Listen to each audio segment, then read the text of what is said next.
This is the You, Me, and BTC podcast. Cryptocurrency decrypted. Welcome to episode 34. To begin today's show, we'll be sharing a bit about last weekend's Cryptolina Bitcoin Expo. I got to meet all kinds of cool people, listen to some fascinating talks, and even did a live broadcast during the after party. We'll tell you all about it and play a short clip I recorded while I was traveling. Then later in the show, we'll chat about the slight dip we're seeing in the Bitcoin price and explain what it means for all of us users. To wrap things up this week, we'll discuss some big news from Coinbase. They're acquiring Blocker.io, a slick Bitcoin block explorer. Stay tuned for all of that and more. Your hosts are Tim Baker and myself, Daniel Brown. Here we go.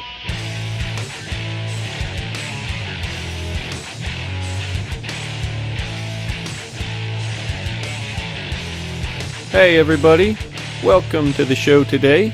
This is the You, Me, and BTC podcast. This will be episode 34, I think, as long as everything goes well and we don't explode between now and Thursday.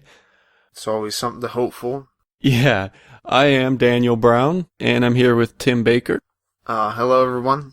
John Stewart couldn't make it tonight, so it's just us two this week. It is Monday, the 18th of August. You'll be hearing this on Thursday for the first time.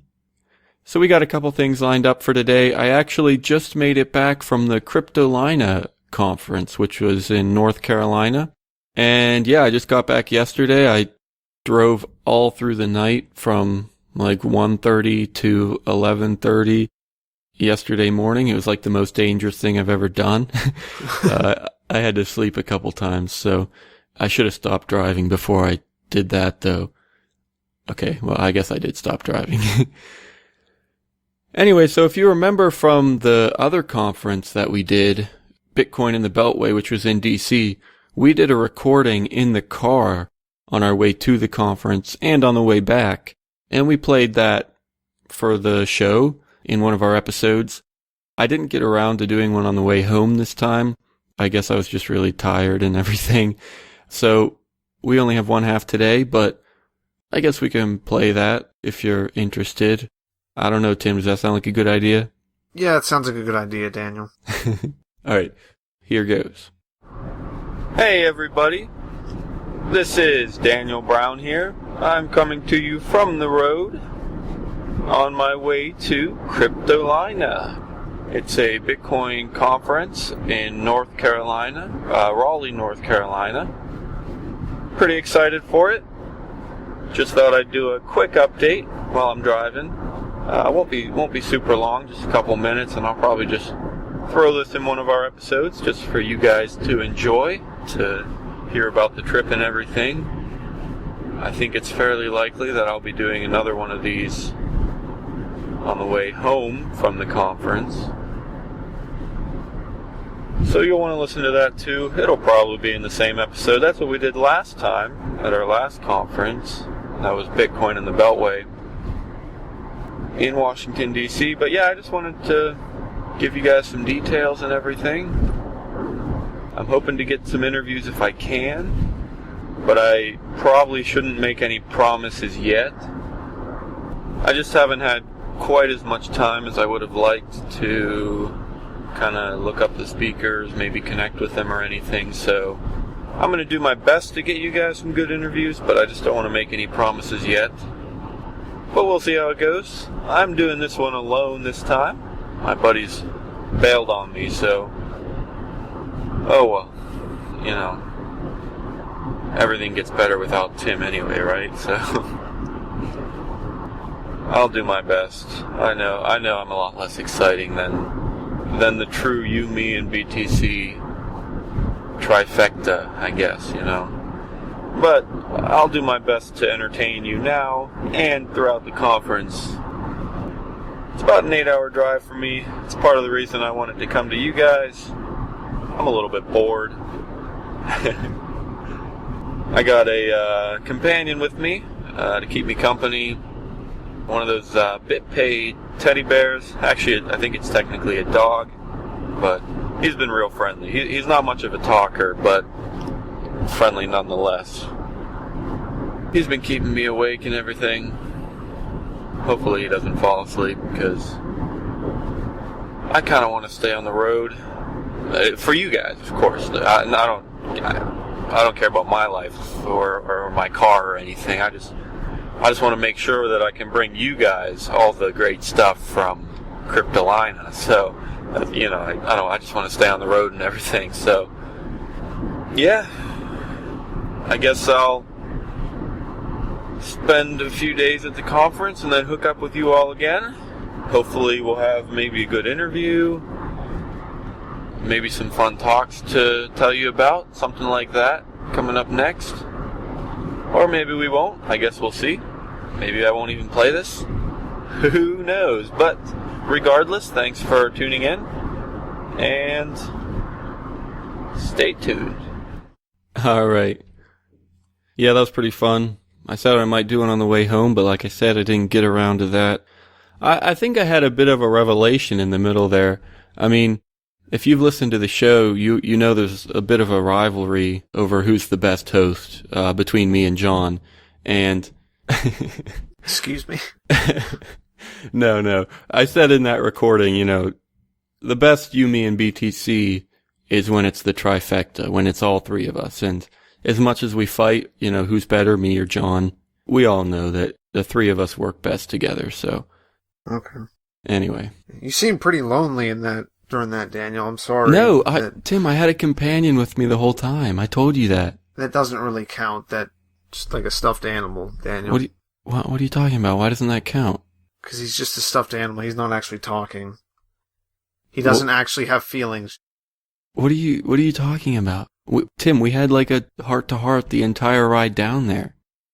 Okay, I won't really ruin that for you then. Never mind. What do you mean ruin? I'm sure he was a great talker. Yeah, exactly. I don't get what the problem is. Daniel, I picked that thing off of a table at BitPay. It's not real. It's a stuffed animal. Tim, are you okay? Do you need to go to a facility or something? Because normally when something has a whole conversation with you, it's probably because it's real. You can't have a conversation if you don't have feelings. I'm not used to having too many conversations with things that are real, Daniel. I know whenever something's real and it's actually having a conversation with me. I have plenty of conversations that are one-sided. But it's still a conversation. No, but Tim, it was two-sided. It was a back and forth. It wasn't one-sided. Anyway, you have a lot of Bitcoin. I think we're taking this a bit too far. I don't know what Tim's thinking. I was going as far as you wanted. Well, hey, I said in there that I shouldn't make any promises about interviews, and it's probably a good thing that I didn't, because I was helping out with the booth, and I was kind of busy for most of the time, so I didn't get a ton of interviews like we did last time. I did grab one, though. It was with Dan Larimer from BitShares, so you'll want to check that out, and that time it was a real two-sided conversation. That was a little better. It was real, so that'll be out pretty soon, hopefully, as long as I can get around to fixing it up and posting it. So keep an eye out for that. It was kind of the same deal with the talks. I didn't make it to a ton of them, but I will say that my favorite was, out of the ones I did make it to, was Edmund Moy. He used to be the director of the U.S. Mint. He was one of the keynote speakers, actually, at the conference, and I think everybody really loved him. He got a standing ovation at the end, but, it was great. Now, I can't say I agreed 100% with every single thing that he did say, but there was definitely enough really good stuff in there for me to have really enjoyed the talk and everything.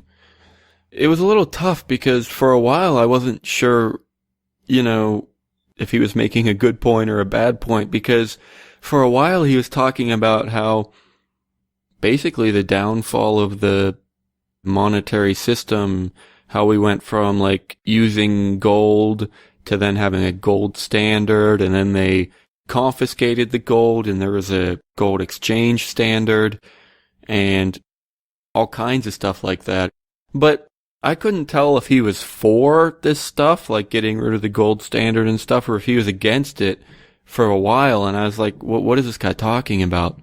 And at the end, he kind of pulled it all together and was saying how, the banks do some crazy stuff. They create money out of thin air. They fractionally reserve money. They make bad loans. They trade bad loans, and the Fed just keeps printing money and buying up those bad loans and stuff like that. There's some pretty crazy stuff that goes on in the banking world, but Bitcoin, he said, has it under control. He really liked the 21 million cap, such that you can't create more than 21 million Bitcoins. And I know I'm not even doing him justice. I mean, he did really well. But anyway, that's my 2-minute summary. I know, like I said, it's not as good as the actual talk, but it was definitely good. I encourage you to look it up on YouTube if you can. All of our listeners, but even you, Tim, if you can find it, that's definitely worth listening to, because I know you couldn't make it. Yeah. Like I said, my buddies bailed on me. Sorry, Daniel. I had to pay for a phone and do other things. Wait, what happened to your phone? I broke it. How did you do that?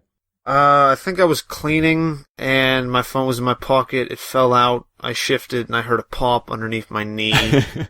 And then the screen wouldn't turn on. And now I'm trying to figure out how to... Still, I haven't gotten my $40 worth of Bitcoin off of it. Oh, yeah. Well, did you try just copying the data off of it, or did you just not try that yet? Well, I did, but whenever I had to do that, I had to... not unlock, I forget what the term was, but like do something on the phone to let me get to the data. Right. And I can't do anything with the screen right now, so I haven't messed with the SD card yet. Well, hopefully you figure that out. I mean, it's probably only worth $10 now. No, that's exactly what I was going to say. It's not worth as much now, but with Bitcoin, someday you're going to be digging through the trash heaps looking for that phone again. Oh man. Well, hey, we're going to get to the low price actually in a little bit. We're just going to have some thoughts on if that's a good thing or a bad thing. Well, obviously it's not a good thing for the price to be low in some ways, but we're going to talk about that. But before we do get to that, I have one more thing that I want to get to with Cryptolina, and that was actually the very last thing that I did at the conference. Some of you know that we have a live show that we do every Saturday night from 10 to midnight on Chain Radio. We definitely encourage you to listen to that. It's at chainradio.com, and it's just a Bitcoin-centered internet radio station. But that was our live slot, was Saturday night, 10 to midnight, and I'm at the conference. What do? Well, heck, why don't I just broadcast from the conference and talk to people at the conference and play it on the radio for everyone to enjoy? So that's what I did Saturday night. I had tons of fun. I got all kinds of good feedback. A couple people tweeted me. I heard some great things from the people at the radio station. I mean, I had a great time, and it was just amazing to get to talk to these people on site, on the air. It was all live. It was kind of sketchy sometimes. The production wasn't perfect just because I was on my phone and I was running around moving stuff, trying to get stuff packed up, and then we went to a restaurant, all pretty much while I was on the air. And also I was doing all this from my phone, over 4G with some free app that I found on the store, so that wasn't perfect either. So it's not going to win any awards in terms of production, but the content I think was pretty good. And even though it wasn't great, I guess it's just really cool that that kind of thing could even be done, In the course of an hour, I'm like, hey, I'm going to do my radio station from my phone, downloaded some apps, got some music ready, and it was all ready to go. I think that's just a really cool thing that you can send that stuff all over the internet for anyone to listen to, and I got it all set up real quick and for free. But anyway, I digress a little. So I just wanted to tell you about that show. I didn't have the chance to record it, which kind of sucks, just because it was on the radio station and everything. So I can't play the show for you, but I just wanted to tell you about it. I also have, just for fun, that I want to play a commercial for Chain Radio that I just finished today. So yeah, it's nothing super special, but I'm just going to play it just so you guys can hear it because it's kind of cool.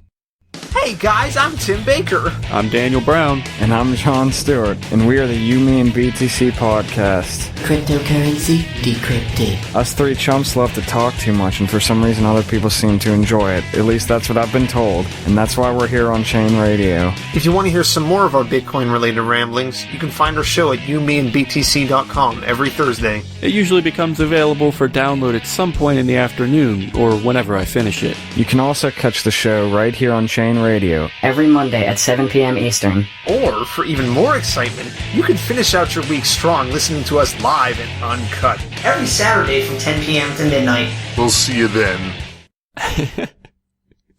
Oh boy, in the last commercial, which I think we played in one of our episodes, I did that whole commercial myself, and I had fun messing with my voice and everything, making it echo and whatnot. And I got to have some fun with Tim's voice and John's voice in this commercial, so hopefully you enjoyed that. I don't know, Tim, was it as creepy as it was last time? No, I mean, some of the voices were a little bit weird. Obviously, I don't really like hearing my voice, but whenever you mess with it, it's not as annoying. It's still weird, though. You like to mess with people's voices. Maybe. That was fun. Alright, well, yeah.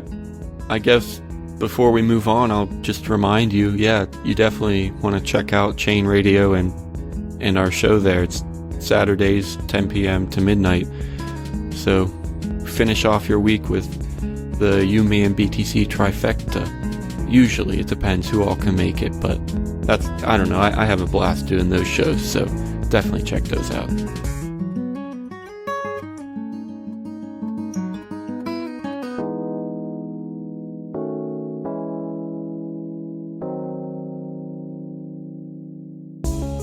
Hey guys, I want to tell you about 2 new items created by a Bitcoin fan for Bitcoin fans. First, there is a new physical Bitcoin designed for do-it-yourself cold storage. It makes a gorgeous collector's piece as well. It's the second in a series of DIY SERP coins, and you better be quick because the first series sold out fast. Second, there is a shiny new Bitcoin pin available. It's made of solid sterling silver with gold plating to accent the shield design and the Bitcoin symbol. There are only 100 pins available in this limited run, so you better hurry for these too.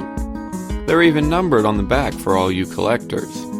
If you're interested, visit serpco.in and use the code YouMeAndBTC to get 15% off.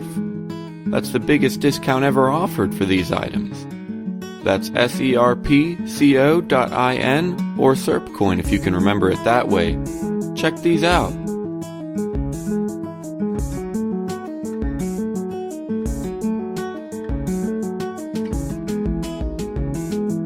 Hey everyone, we're back.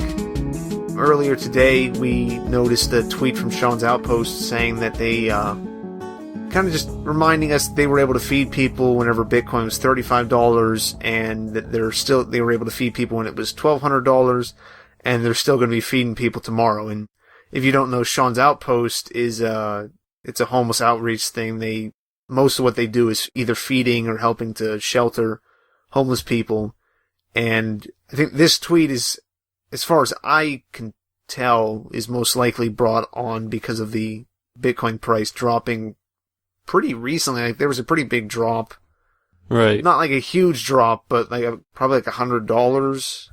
Yeah, I mean, I guess that's a pretty big drop, but that came actually pretty quickly. Like, I looked at my phone earlier this morning, and I looked at it a few hours later, and it was a lot further down. And I was like, okay, right. Because, yeah, I mean, most of my stuff is on paper, so I can't really do too much with it right now. So that kind of helps me not to get worked up about it. But, I mean, obviously you see a lot of people who most of their money is in Bitcoin, and obviously it's very easy to get really worked up about it because you're basically watching your net worth just plummet. Yeah. But Sean's Outpost is pointing out that Bitcoin it's not really here. It's not here to do anyone any favors. It's not here to make people money. It's a protocol, and as long as it has some kind of a price, and as long as people are trading it, it's still useful for charities because it's a lot easier than checks or credit cards, especially for donating to stuff. Right, definitely. Yeah, I think Well, I don't know if you're completely right about saying that people have most of their money in Bitcoin. I mean, some people probably do, and those probably aren't the smartest people. So if you do, I mean, as much as we love Bitcoin, we do need to be reminding people that it's not 100%. I mean, it's something that we've never had before. We have no clue what could happen. We don't know what could go right or what could go wrong. So you can love Bitcoin all you want. And if you can afford it, sure, put as much money as you're willing to lose into it. But also keep in mind that, yeah, it could go to zero. We don't want it to, and we don't think it will, but it could. So that's the first thing, is just be careful. But still, I want to say I'm not concerned about this price. 400 whatever that it's at right now is miles ahead of where it was just a year ago. Well, yeah, just a year ago I think we were in between the 250-ish bubble and the 1200-ish bubble, something like that. So I don't know exactly where we were between those. Well, I think we were well before the 1200 bubble. That wasn't till November or something. So we were probably, I don't know, maybe right around where we are now just a year ago. Anywhere between 1 and 400, I would say. But my point is this. I remember when the day that Bitcoin broke 400, it was on the news. That was a huge thing. It was just so good that well, maybe not so good, but so fascinating that it broke 400 that they put it on national television just to say that it broke 400. And so being at, I don't know, hovering around 500 now, people see it as a huge crash from 1200. And yeah, it is a crash. It's a low price compared to that, but compared to what it was before that, man, this is amazing still, you know? This is newsworthy. It's above 400. I don't know. I guess it sounds weird. And yeah, we still wish it was higher, but in general, I would just say it's not a huge deal. Does that make sense? Do you agree? Yeah, I mean, I wasn't saying that, like, a lot of people have all their money in Bitcoin. I was just saying, like, for the people who do, because I was, right. Before this show, we were going through, or I don't know if you were, I was going through the Bitcoin subreddit, and there was a lot of stuff up at the top about the crash and all that, and about the price drop, which, I mean, for the people who are really active on the Reddit, I kind of assume that a lot of them have a lot of their money in it, so it's weird. And I mean, it's weird for me, too. I mean, I have a decent amount. It is weird just kind of watching it drop. You're like, oh, well, there went $1,000. Yeah, exactly. Or when it goes back up, you're like, okay, I now have like $3,000 more than I did yesterday, so this is kind of weird. Right. No, for some people, if it goes down $10, that's, oh crap, there's $1,000 that I just lost. You would have to have 100 Bitcoins for that to be the case, but for some people that is the case. And so in the course of, I don't know, an hour or two, their net worth can rise and fall $1,000 or more, you know? So yeah, that's true, how something so volatile can kind of mess with people like that and definitely have a big impact, especially when you have a lot of Bitcoins. Yeah, and it's a lot easier said than done, but really people need to... What's a lot easier said than done? I was going to say how people say that the price doesn't matter, and to remember that. Oh, it's a lot right. easier to tell yourself that than it is to actually change. Like with most things, like I probably, if I had one wish and it couldn't be like a supernatural thing that I could get, it would probably be just that I would actually take the advice that I put into my, like, whenever you think about, like, this would be a good idea, I should do this. And then you kind of just convince yourself out of it. You're like, no, or like if you tell yourself not to be bothered by something, I wish that I could do that and not be bothered by it. I think but I know it never seems to work. So you really wish that you would take your own advice. Yes. I bet a lot of people wish things like that. But no, I know what you're saying. Yeah, it's a lot easier to just say, oh, don't worry about the price. Calm down. It's not a big deal. Everything will be fine. It's a lot easier to say that than it is to not actually panic when the price falls so much in a short time. So yeah, that makes sense. Well, I don't even know that I'd say that everything's going to be fine, because like you were saying before, we don't know. I mean, it might go to zero and you might lose all your money and you might die. That happens to people every single day with everything. But right. I guess what I'm saying is worrying about it isn't going to help because the Bitcoin price doesn't react to you. Besides, if there's a big scare and then everyone sells it, it's just going to go down. Right. Where, I mean, yeah, if you're the first person to do that, then you get out with more money than the rest of the people. But if everyone does it, it's the people at the end are basically screwed out of most of the stuff. But I guess what I'm saying is it just doesn't help. And again, that's like what I'm saying is if I wish I could take my own advice because worrying about stuff and just anything in life doesn't really ever help it. It only helps stuff whenever you actually change it. Yeah. Like I said before, no matter where the price goes, it's still a better exchange of value than really anything right now that I've used. Speaking of the price going down, I kind of hope that something better comes along because there's still some bugs in there. I wish that there was more anonymity and stuff like that, but that's true. I mean, that's something we've mentioned on the show before, and that's definitely worth reiterating. If Bitcoin does fall apart, either that will happen because something takes its place, and that something will have to be a whole lot better in order to take Bitcoin's place, or maybe it'll fall apart because of a bug or something, and in that case, somebody's going to fix the bug, and then we will have something that's better than Bitcoin. So I guess that just says how, sure, it could fall apart, but either we're going to have something better or we're going to get something better because it falls apart. And so that it can't be entirely bad. I mean, yeah, people are going to lose money, but it's also going to be a new door opening, I think. Yeah. I mean, that hopefully. Right, hopefully. I mean, I suppose some weird things could happen and fall apart and go wrong, but... Yeah, Go ahead. No, I was just going to say I was still going through the Bitcoin subreddit, and one guy's post from... It's like ZitSmart. It was my net worth right now. It is a picture of I'm not sure if it's the Hindenburg necessarily, but it's a Zeppelin catching on fire. Yeah. Well... And just falling. Maybe some people do have nearly 100% of their net worth in Bitcoin. And maybe that's what happens. Goes down like the Hindenburg. Yeah, so don't put all your money in one basket or all your eggs in one basket. Yeah, I mean, that's timeless advice and definitely worth remembering. All right, well, I guess we can move on. Another thing that we wanted to talk about before we finish up today was a pretty big announcement that actually just came out a couple hours ago, I guess. Today, again, is the 18th of August. And this headline here is Coinbase acquires Blocker.io, welcomes new staff. This is directly from the Coinbase blog. Blocker.io is actually, I've actually never heard of them, but it looks pretty cool. It's really similar to blockchain, actually, blockchain.info. And it just lets you, it's a block explorer that lets you get information from the blockchain and everything, all in a web interface. Seems pretty cool, but I'll actually let you read this article, Tim. It's pretty short, so we can probably hit the whole thing. Okay. Yeah, it's just a blog post from Coinbase. As Coinbase continues to grow, we're always keeping an eye out for other companies and individuals making waves in digital currency and helping make Bitcoin easy to use. One such company is Blocker.io. I don't know, hang on, I don't know if I said this a second ago, but it's Blocker is Blockr.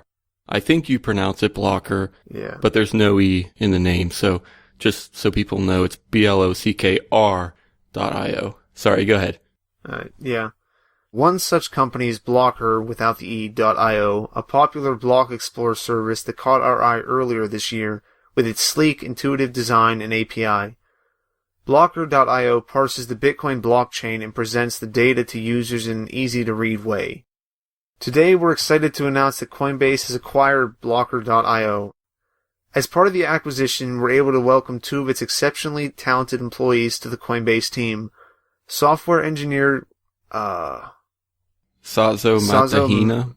Yeah, Sazo Matahina, and designer Samo Droll. I'm very sorry to whoever to you two. If for whatever reason you're listening to this, or if you have the same name as them, I apologize for messing up your names.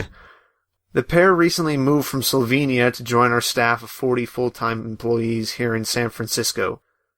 Seizo and Samo will be focused on continuing to make the Coinbase API the premier tool for developers who want to build on top of Bitcoin. They'll also work on building out Coinbase's own Bitcoin node. Okay, do you know what they mean exactly by they're building Coinbase's own Bitcoin node, Daniel? Well, I mean, I can't be sure what exactly their plans are, but my guess is they just want to improve it and focus it to their needs and things like that and make it useful to other people. Because, I mean, Bitcoin is open source software. And so a company like Coinbase is just, they're not going to want to run just like Bitcoin QT or Bitcoin D or whatever. I mean, those are good starts, but Coinbase needs a whole lot more power, a whole lot more customizability.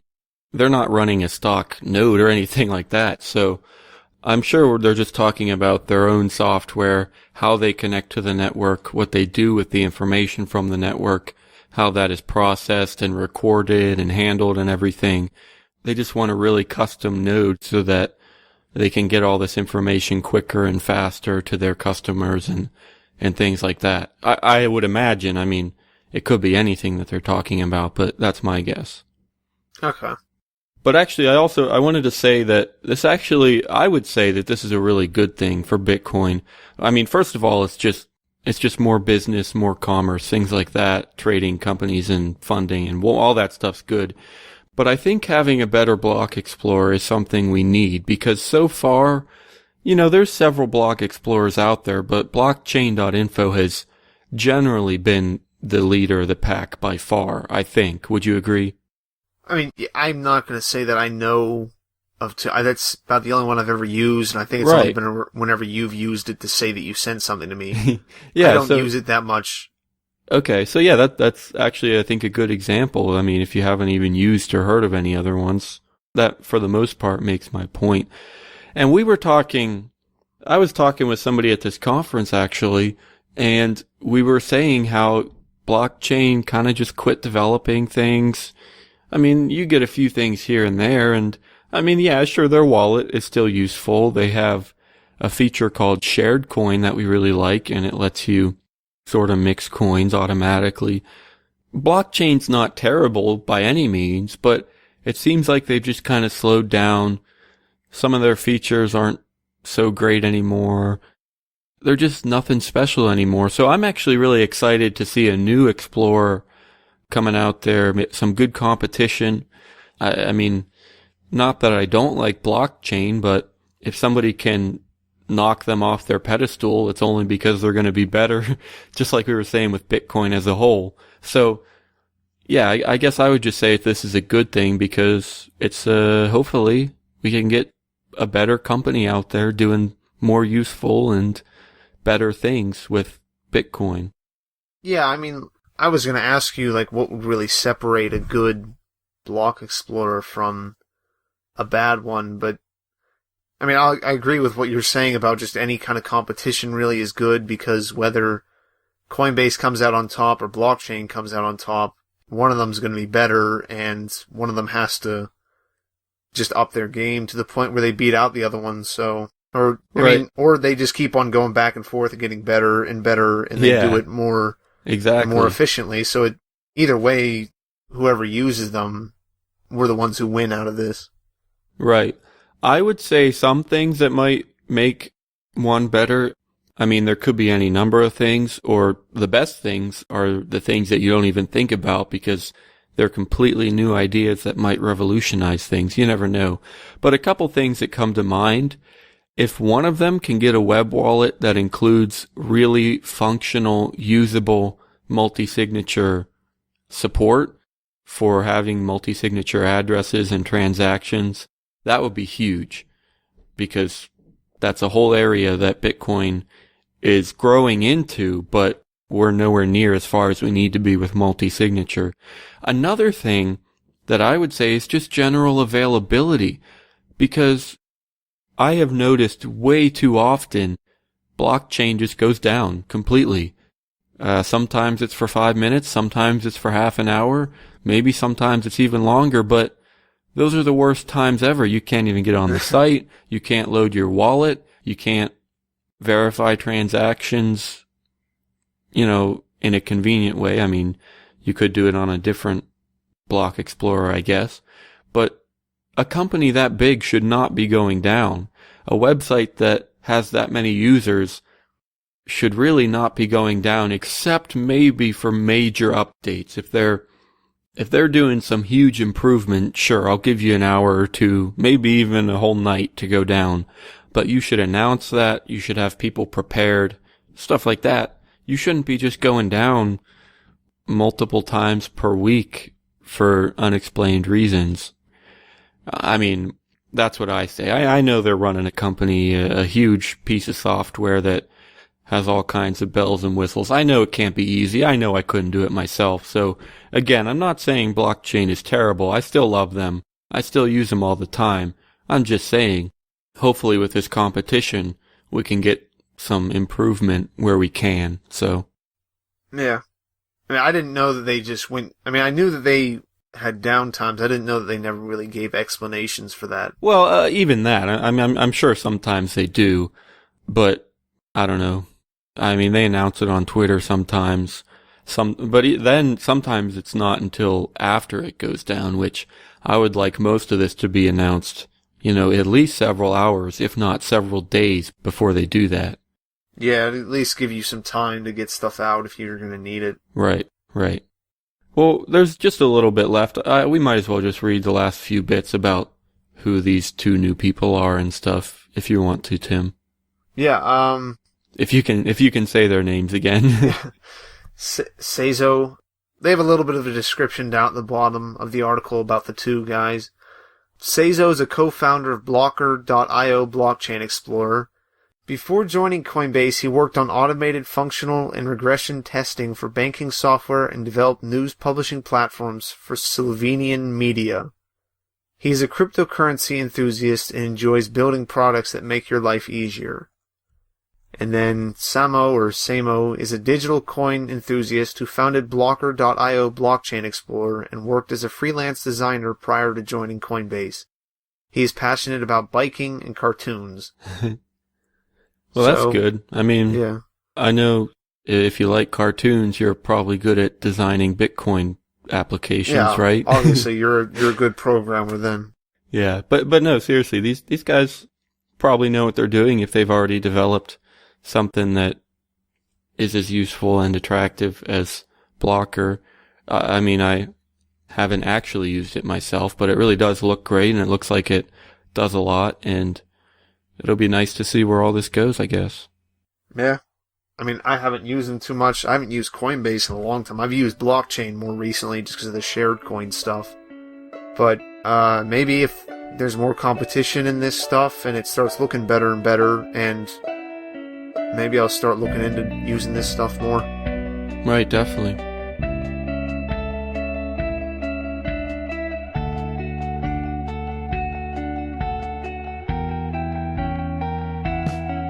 Thanks for listening to episode 34. All of the music in today's show was from John Stewart. Remember to visit our website, youmeandbtc.com, for more content. We'll see you next Thursday.